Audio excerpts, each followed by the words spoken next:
তাহলে ফজল বনাম হারবাটাল মামলা নীতিমালা ব্যতিক্রমের ফার্স্ট পয়েন্ট হলো ইচ্ছাকৃতভাবে যদি প্রতারণা করে এবং এটা দৃশ্যমান হয় তাহলে ফজল বনাম হারবাটালের এই নীতিটা এখানে খাটবে না। ফজল বনাম হারবাটাল নীতি বলছিল যে যদি সংখ্যাগরিষ্ঠদের মিটিংয়ে যদি কোনো প্রস্তাব একবার পাশ হয়ে যায় তাহলে এখানে প্রতারণা হয় নাই বলে ধরে নেওয়া হয়।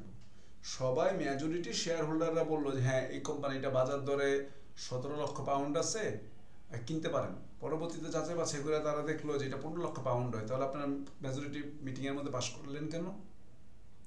আপনার এটা পাশ করাবেন, আপনার যাচাই বাছাই করে পাশ করাবেন না? আপনার তো উচিত ছিল তো শেয়ার হোল্ডাররা একটা জমি কিনবেন, কোম্পানির লোকেরা বললো যে এটা কিনতে পারেন, এত লক্ষ দাম, তাহলে আপনি পাশ করালেন কেন? আপনারা যাচাই বাছাই করবেন না যে বাজার দর কত আছে? এই যাচাই বাছাই না করলে আপনারা কোম্পানি ম্যানেজারদের পরিচালকদের ধরতে পারবেন না।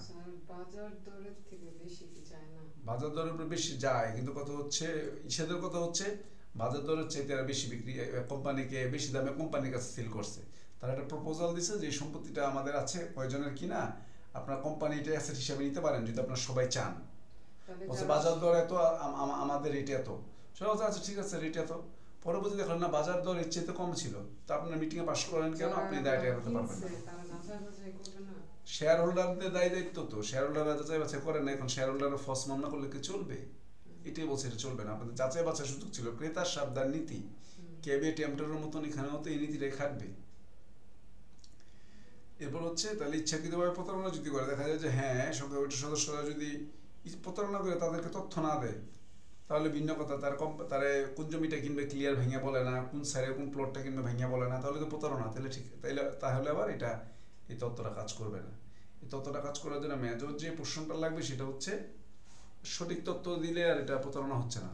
আমি বলছি ইচ্ছাকৃত যদি প্রতারণা করে যে প্লটটা দেখাচ্ছে বা কাগজপত্র যা দেখাচ্ছে যে এটার সাথে মিলে না, ফেক ডকুমেন্ট মানুষ চাইলে বানাতে পারে,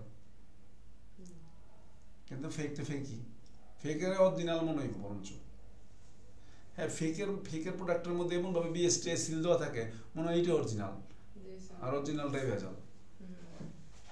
তারপর অবৈধ কাজ করলে, সংখ্যাগরিষ্ঠ সদস্য যদি অবৈধভাবে কোনো কাজ করে তাহলে সংখ্যালঘিষ্ঠ সদস্যগণ তাদের বিরুদ্ধে প্রয়োজনীয় ব্যবস্থা গ্রহণ করতে পারেন। যাতে সংখ্যালঘিষ্ঠ সদস্যরাও দেখতে পাইল কোম্পানি ম্যাক্সিমাম শেয়ার হোল্ডাররা একটা রং ওয়েতে ইনভেস্ট করতে যাচ্ছে, রং ওয়েতে ইনভেস্ট করতে গেলে এটা পারবে না।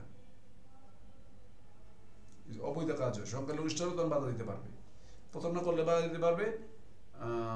অবৈধ কাজ করলে প্রতারণা করে না কিন্তু কাজটা অবৈধভাবে করতেছে, বলে যে এটা কোম্পানি ক্ষতি হলে তো আমার শেয়ার হোল্ডারের ক্ষতি হবো, আমি কম শেয়ার হোল্ডার তো তাতে কি, আমিও তো ক্ষতিগ্রস্ত হবো, আমি ক্ষতিগ্রস্ত কেন হবো আপনাদের জন্য? এটাই পয়েন্টের মধ্যে কাজ করবে। 3 নম্বর হচ্ছে ক্ষমতা বহির্ভূত কাজ করলে, যদি ক্ষমতা বহির্ভূত কোনো কাজ করে তাহলে সেক্ষেত্রে সংখ্যাগরিষ্ঠ সদস্যরা ক্ষমতা বহির্ভূত যদি কোনো কাজ করে তাহলে সংখ্যাগরিষ্ঠ সদস্যরা ক্ষমতাই নাই, শেয়ার হোল্ডাররা যে জিনিসটাকে কিনতে চাচ্ছে এটা তাদের কেনার আইনেই নাই, তাহলে আপত্তি করতে পারবে, তাহলে আপত্তি করতে পারবে। 4 হচ্ছে অতিরিক্ত সিদ্ধান্ত গ্রহণ করলে, যথাযথ প্রক্রিয়া ছাড়া অতিরিক্ত সিদ্ধান্ত গ্রহণ করলেও ওই সংখ্যালঘিষ্ঠ যে কম সদস্য যারা আছে তারাও এটার মধ্যে আপত্তি করে কি করতে পারবে। স্যার এই যে 5 জন পরিচালক এরা কি শেয়ার হোল্ডারের মধ্যে না? 5 জন অবশ্যই নির্দিষ্ট পরিমাণ শেয়ার হোল্ডার শেয়ার না কিনলে তো পরিচালক হতেই পারবে না, তাদের একটু বেশি আছে, তাদের অবশ্যই বেশি আছে। আইনে বলে দেওয়া থাকবে এই যে আমাদের মধ্যে যদি 2% বা 3% শেয়ার না কিনলে তো শেয়ার হোল্ডার এই পরিচালক হতে পারবে না, বলে দেওয়া থাকবে, বলে দেওয়ার উপর ভিত্তি করে চলে। 5 নম্বরটা হচ্ছে ন্যায় বিচার প্রতিষ্ঠার জন্য কোনোভাবে যদি অনিয়ম দেখতে পায় যে ন্যায় বিচার প্রতিষ্ঠা করার জন্য, এগুলো জাস্ট সিলি পয়েন্ট। এই যে ন্যায় বিচার প্রতিষ্ঠা, ন্যায় বিচার দেখানো মুশকিল, সব কিছুই তো আসলে আইনগত বিচার হিসাবে কাউন্টেবল হবে। ন্যায় বিচার বলে তার খুব বেশি মানে ফ্লেক্সিবল মুভমেন্ট আপনার পাওয়ার সুযোগ নেই।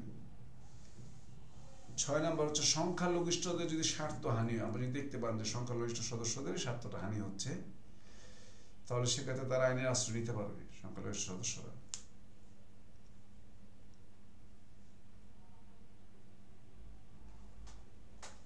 সংখ্যাগরিষ্ঠ সিদ্ধান্তের কারণে কোনো কোম্পানির মূলধনের কাঠামো পরিবর্তন হলে সংখ্যাগরিষ্ঠ সিদ্ধান্তের কারণে দেখলো কোম্পানির স্ট্রাকচারগত পরিবর্তন হয়ে যাচ্ছে, সংখ্যাগরিষ্ঠরা যেই উদ্দেশ্যে কোম্পানিটা গঠন করছে এখন এই জায়গা থেকে তারা সরতেছে, সংখ্যালঘিষ্ঠ কত হলে না এটা তো করা যাবে না, আমরা তো দেখে আসছি এই কোম্পানি এই কাজ করবে।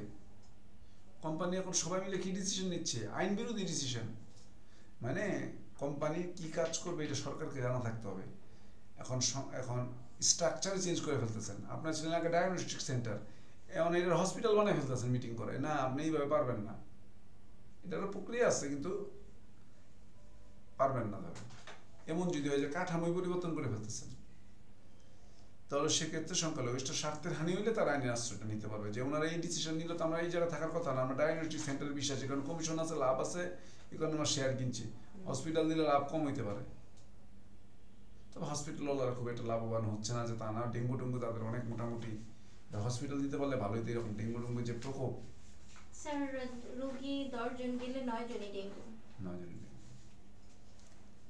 সাত হচ্ছে ব্যক্তি স্বার্থ সংরক্ষণ করার জন্য, ওই ঘুরিয়ে ফিরে একই কথা, যে আপনার যে অধিকার, আপনার যে রাইটস, এটা যদি কেউ লঙ্ঘন করে তাহলে আপনি সেই জায়গায় অবশ্যই হস্তক্ষেপ করতে পারেন এবং আইনগত ব্যবস্থা নিয়ে তা রোধ করতে পারেন। আপনার আইনের স্কোপটা আপনাকে দিচ্ছে আইনগতভাবে এটাকে রোধ করে দেওয়ার জন্য।